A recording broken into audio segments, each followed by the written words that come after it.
Welcome to Art and Soul, where I interview creative professionals on how they got started and what they're doing now. Tonight's guest is Brandon Hyde. This Tampa Area cinematographer is going to share with us his journey and how he got started in his craft. Brandon, how did you discover that you wanted to be working with film? It's kind of a long story, but there were just some things that happened where I grew up, where I wasn't necessarily encouraged to do something creative, but some things happened, and then I moved to Florida, and when I moved here, there was much more tolerance of it, and so I started doing more music and more theater, and then I ended up making a short film, and I knew that was it. It combined all these things that I love, music and theater and even literature and stuff like that, and it all combined into one. And so the first one I made, I was like, okay, know what I want to do. Yeah. Pretty much it. Yeah. All right. So, and about how old were you when you discovered that? When you discovered, this is it. This is what I want to do. I was about 22. 23 years old. So at that point, I was attending Southeastern University, which is in Lakeland, doing creative arts as a degree, and then I switched it over to film, and I graduated when I was 25, and when I came back from doing some stuff in LA, when I came here in 2010, I started a really small production company, a couple cameras and stuff, and I started doing weddings and events and stuff like that, and then just grew and grew and grew. And 2012 was a huge year, but we scaled back 2013, so I could focus more on commercial stuff, and now that's my full-time job. Commercials, music videos, short films, features. So, do you like doing weddings? No.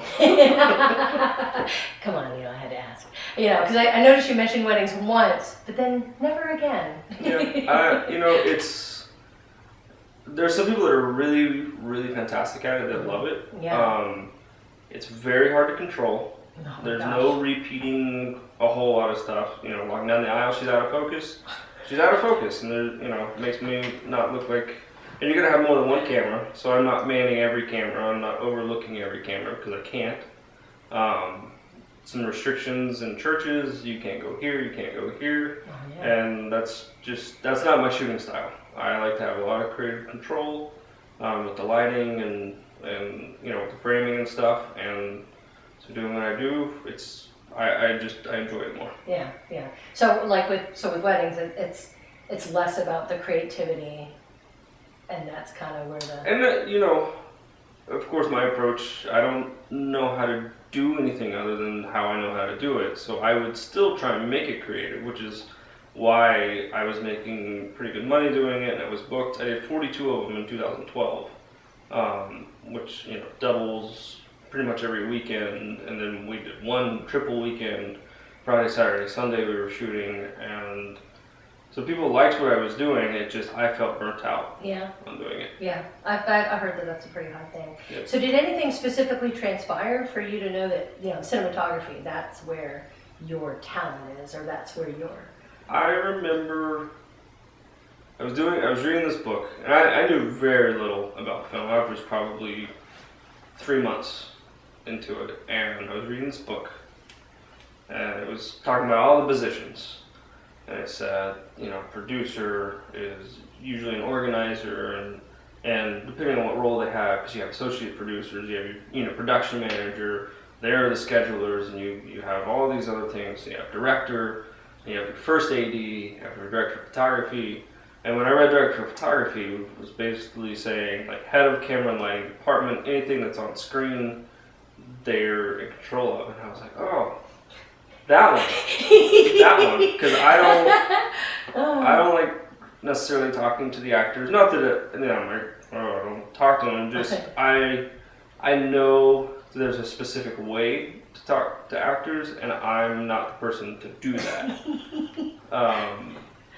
To get them to an emotional state, to get them in the right mindset. And I can't, it's not my That's not area, your gift. but I love cameras and I love lighting, and it's my favorite aspect of film. Whenever I think of film that I want to aspire to make one day, it's always because of the look. Wow. Very rarely has anything to do with the acting. So then if you don't mind sharing, what films have really inspired you, or what films when you look at you're like, oh, that's it, that's what I want? I mean, I would say that my favorite film of all time is The Matrix, but I don't want people to think that it's just because ooh, it's super cool action. The Matrix is so multi-layered that it's kind of astounding that each sentence has about 4 different meanings depending on your worldview. If you're a Buddhist, it means one thing. If you're a Christian, it means another. If you're a Muslim, it means another. wow. If you're New Age or you're atheist, it means something completely different. And I always found that completely and utterly just fascinating. Yeah. But they somehow still revolutionized cinematography with the bullet time stuff. It was. I remember watching it in 1999 and just going, "Are you kidding me? Like, how are they doing this?" So it was extremely creative on almost every front. Yeah. Children of Men is another one. That's a good one. I love that movie. So I actually just finished. I finished that movie and then I drove over here. It was for research, but I got to watch it again because it was just amazing. But I have such appreciation for the classics. Gone with the Wind, to me, is one of the most beautifully shot films, especially if you think of what limitations they had at that time. Citizen Kane, loved that film. Just if you look at the movies up to that point, they're a little boring cinematography-wise. Lighting, they had some things that they were really working with it. What Citizen Kane did was just revolutionize cinematography because they were able to move the camera and figure out ways to move the camera that we now see and we're like, oh, no big deal. Right. But then it was unheard of. Yeah, the shot. One of the first scenes when he's a little boy, you're in the house, the room, and then he goes outside and the camera pulls out, and it goes outside the window. Nobody had ever done that before. Yeah. And funny is, that film is still considered, like if you take a film class, like I took cinema appreciation, and that film is known, it revolutionized film language. Mm-hmm. And it just broke it down and just mastered it. Yep. So yeah, I mean, it's one that the greats still study. It set a precedent. It did. It set a bar. Yeah, it set a bar that, you see, and there are just so many other films, modern and classics that I like to watch, and it's all from a camera and lighting perspective. Mm-hmm. Very rarely for story, which I love story. That's why I do this. I'm a storyteller, but I show it visually instead of with words or through acting. So that's my job. That's what I enjoy doing. Definitely, I could see that. So what do you love about your craft? What do you love about being a cinematographer? I think the thing I love the most is it's a visual medium in which to tell stories. And stories I read all the time. I watch movies, I watch TV shows, I read.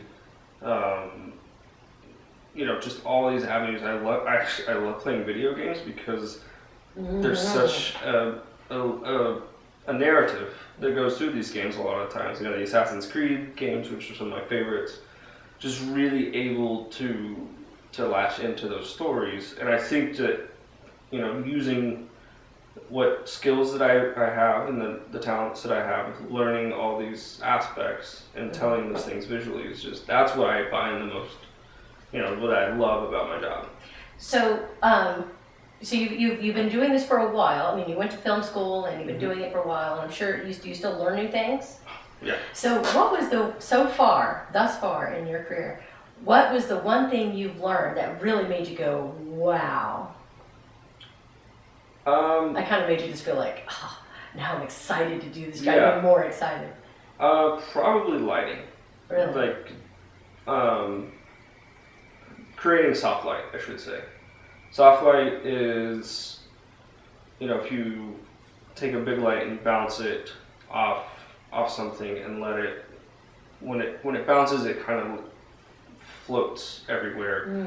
And instead, some films call for hard lighting, but that was, for some reason, that was just a mind. That was like, wow. Yeah, like the first time I did that, it was like, that's how it's done. Yeah, they obviously have much bigger lights than I had. They bounce them off these big boards, and then they put a silk in front of it, and it just creates, and that's called book light, and it just is, every film you see, if there's a soft, big eye light in their eyes, that's how they did it. Really? Mm-hmm. Thank you for sharing that. Yeah.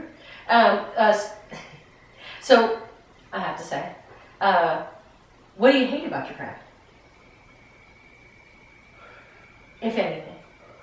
No, there are obviously things. Early call times. We're on that same level. Me and him, same page, people.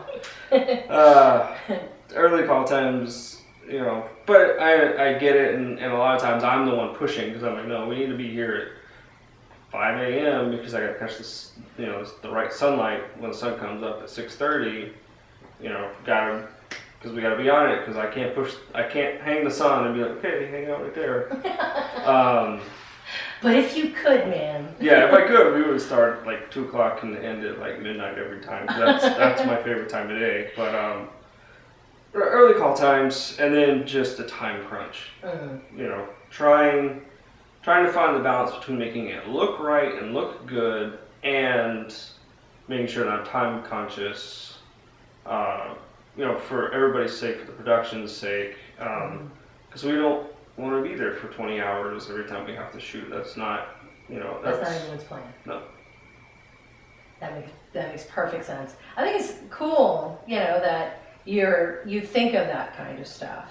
Not just showing up going, okay, you got the camera. You know what I mean? Yeah. You're like, hey. So when you read a script, or before you take a job, do you read the script? Yes. And when you read the script, you're already going, okay, I can do this, I can do this. Mm-hmm. Is there work you won't do? A film that is overly violent, overly grotesque, tons of nudity, lots of cussing, for no apparent reason. Right. Gratuitous. Yeah, and that just something I'm not interested in doing. Other than that, as long as there's all those things I look past. If the story is compelling, the story keeps me going. Okay. So, yes, but it depends on quality of it rather than like if there's nudity or a film or whatever. Right. No, that makes perfect sense. That's cool. Yeah, I didn't know. Because now, is there a genre that is your favorite? I love dramas and thrillers. I'm actually very weak in the comedy area. In the sense of shooting it, it's a very different style. Is it? Lots of very bright colors and usually static camera, not super static, but letting the acting kind of, make the audience laugh. A camera is not going to make an audience laugh, but if you watch a thriller, the camera creates a lot of the tension. In a drama, a slow sweeping shot is evoking some sort of emotion. So those are the ones that I enjoy shooting more. I really honestly did not even think of that until right now. Like, I'm sitting there as you talking about the comedy, I was like, oh my gosh, I think he's right. Because when you think about it, the camera angles, it helps move the story. But seldom in a comedy is that really necessary because it's mainly about the people and the interactions and things happening to them. So there's no anticipation, there's no focal point. I didn't even think about that. That's a very good. Okay. And there are obviously crossovers. I think something like The Way Back was shot really well, I would say technically it's a comedy, but it's also a drama. So it has those elements kind of wrapped around it. I enjoy the indie coming of age. Yes. Dramedies that are very popular right now. The Perks of Being a Wallflower, The Way Back, films like that. But those I enjoy shooting because it's not just strict comedy. Right. But yes, thrillers and dramas that's where I like to be at because I enjoy the lighting. Oh yeah, totally. And that's a very good point. So about this point, I'd like to show Brandon Hyde's reel. It's pretty amazing. Enjoy it. Take a second.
Today, for show and tell, I have nothing. What? Are you crazy? Really? There's a lot of pressure being the last presenter. All the cool stuff's already been shown. I'm not really good at just one thing. I have many talents and interests. So today, I'm showing off myself.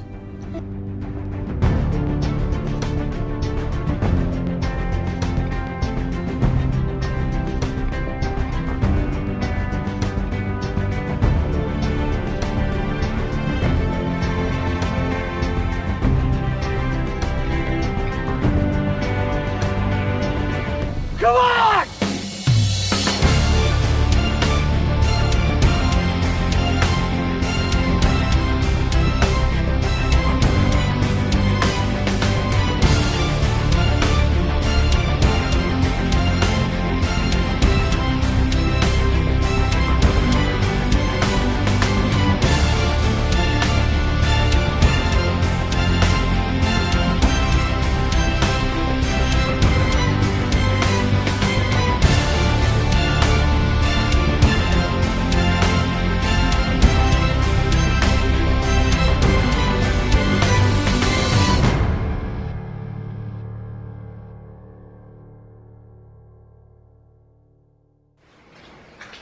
Okay, so I love your reel. I'm just gonna say that. I really do.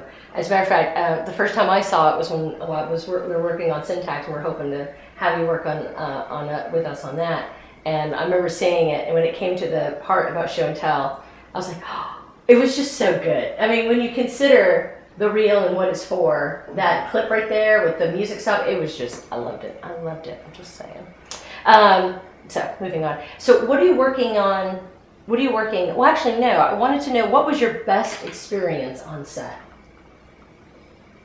A great moment, or? There are two that really come to mind. One of them is on the sort of short, sort of not film I shot called I Am Super. It's like a 40-minute film, so it kind of falls in that weird.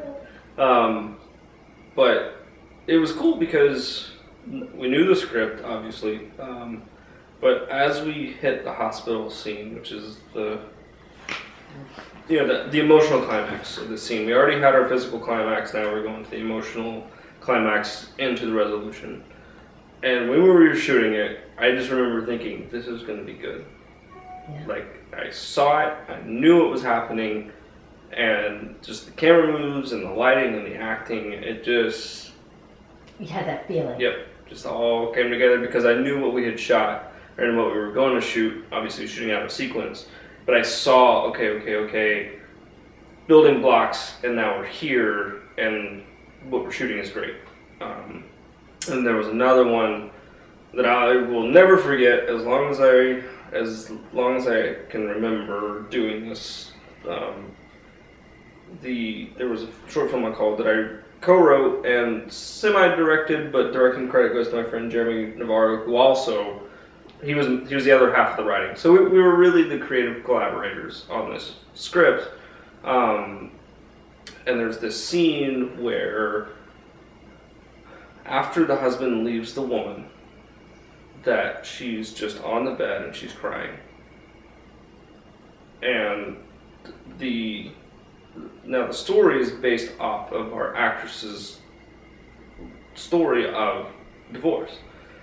So she was experiencing these emotions, and so we set the shot up, and it's just a slow dolly shot back of her just kind of looking off and crying.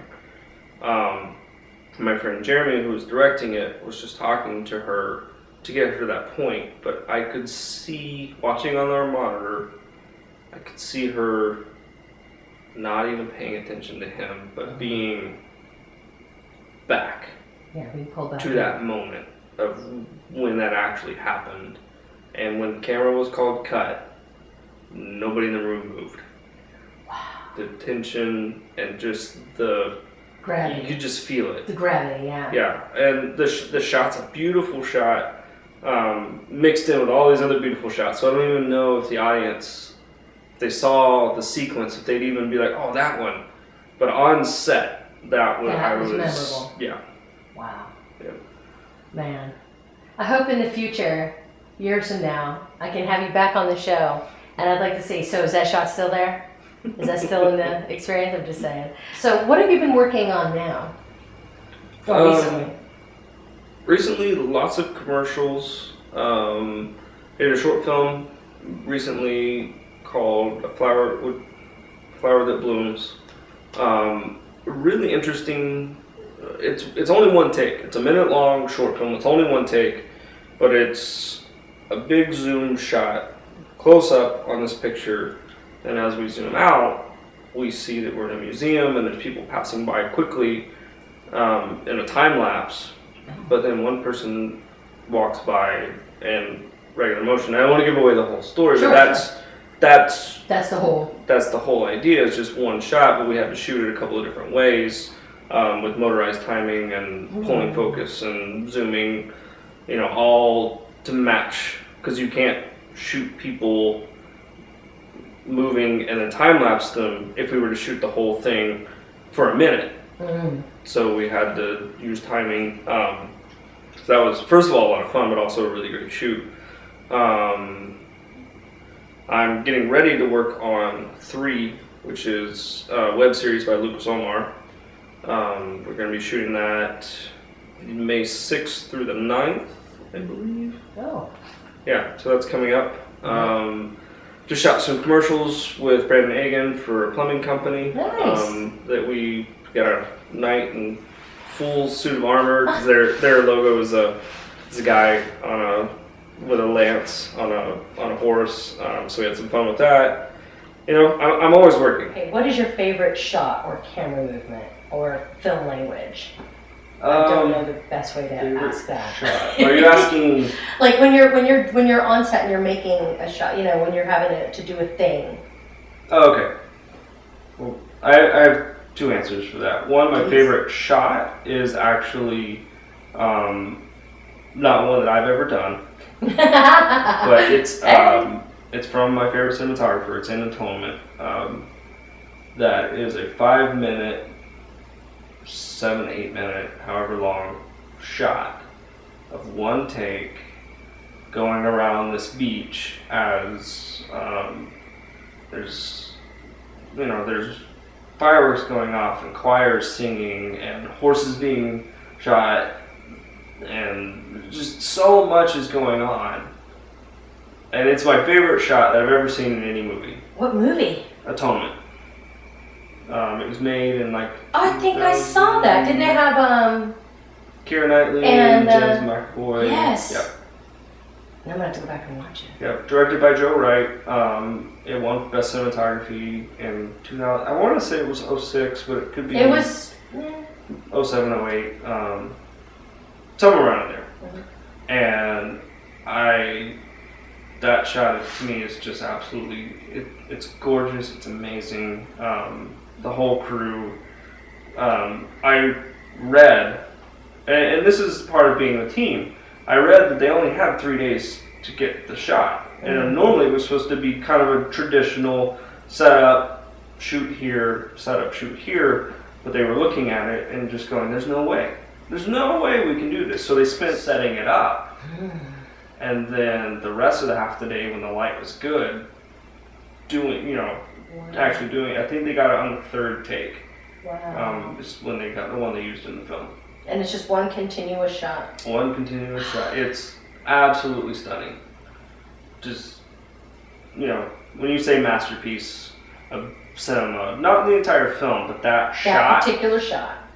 Just makes my heart just... But we check it out. My personal favorite movement is the dolly. It's the dolly. I don't know why. It's very classic Hollywood, and that's kind of my style, is mixing modern with classic Hollywood.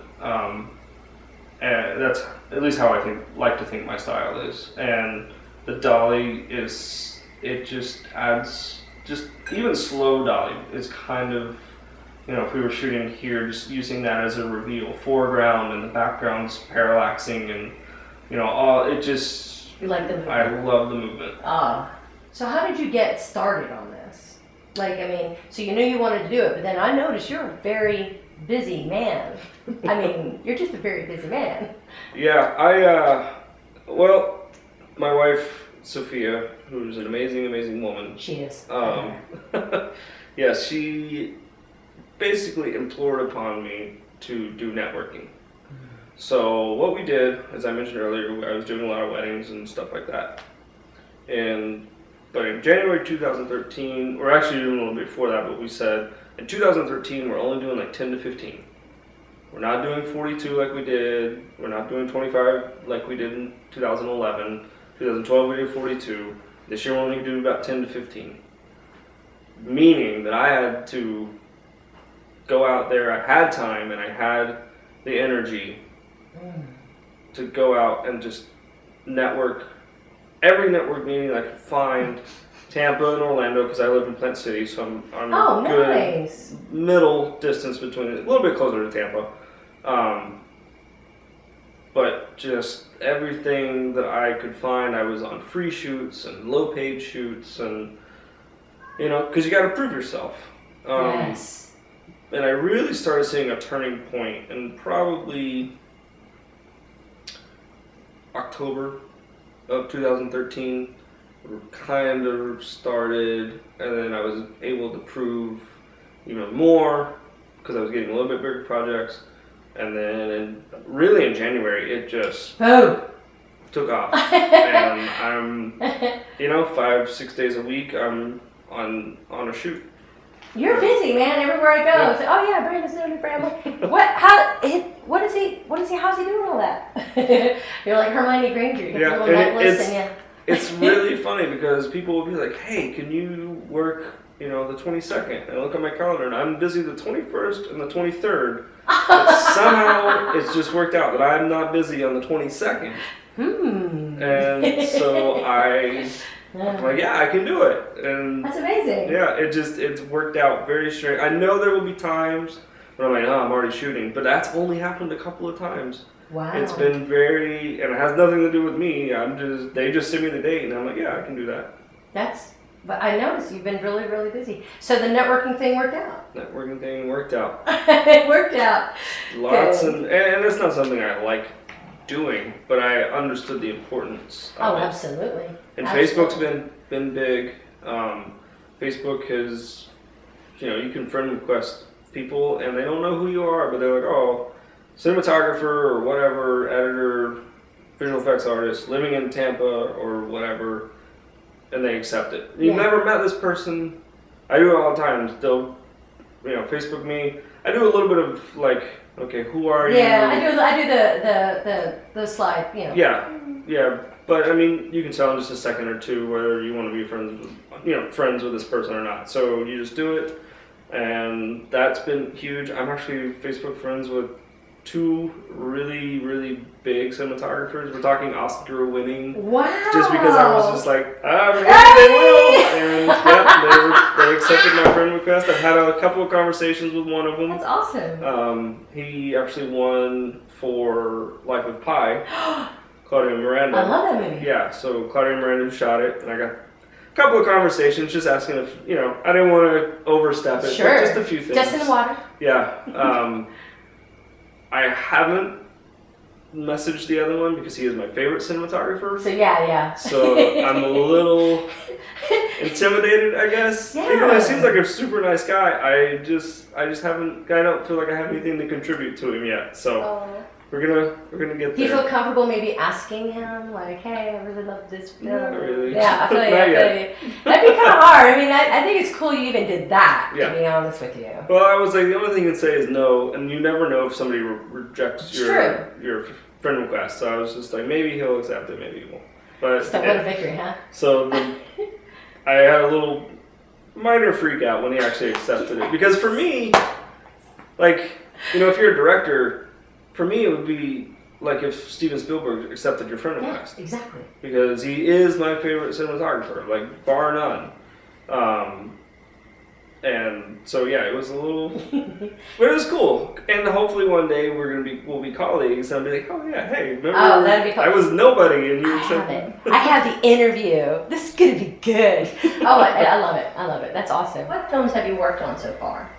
I know. In the last 2 years. Okay, I'm trying to remember.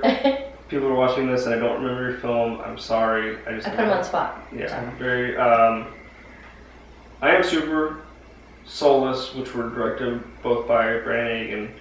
I did Show and Tell, getting ready to do 3 with Lucas Omar. That Which Falls Apart, I shot with Leighton Silvestro. Brush, I shot with Jeremy Navarro.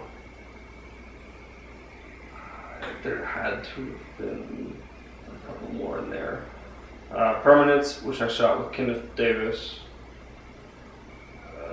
We did a 48-hour film festival that I did with Evan Smith and Michi Follow. Can we see any of these online? Like, if we wanted to, the viewers are like scoping out this episode and they're like, oh, I want to see like something. I don't know if because a lot of them are running the festival circuit. And festivals are a little funny. Yeah, they can be sometimes. Yeah. Mm-hmm. There's a lot of talk about that. So, but trailers are available to watch, Okay. and I think a couple of scenes might be available, that we've tossed out as teasers. So a lot of that type of watching, because like Brush and That Which Falls Apart are going to be in the Central Florida Film Festival. I Am Super and Show and Tell are in Sunscreen, Okay. or were, depending on when this shows. Yes, it's true. That's where they're at right now. Is just showing around, and hopefully people like it. And if they want to find the trailers, are they on YouTube, Vimeo? Vimeo. Okay, Most all of them. right. Some So, of them are on my personal Vimeo page, and then others I think I'm linked into all of them. so on your Vimeo page, what is your I think it's Brandon D. Hyde. Brandon D. Hyde? Yeah, that's Vimeo? my professional name is Brandon D. Hyde. Okay, so you can go there and check out his stuff. I'm going to probably post it on Facebook. I want to thank you for coming on the show. No problem. This is a great, I'm really excited about this one. If you're on Facebook, go to Art and Soul, Trini's Palette, all one word, like the page. You'll get updates all week long about who I'm going to have on the show. You can also go to starcombstudios.com and see the videos as they come up. I'd like to thank our sponsors, TTSN, the Talent Shopping Network, and Wordscape, which is on an iPhone and an iPad, so check it out. Stay happy, Tampa.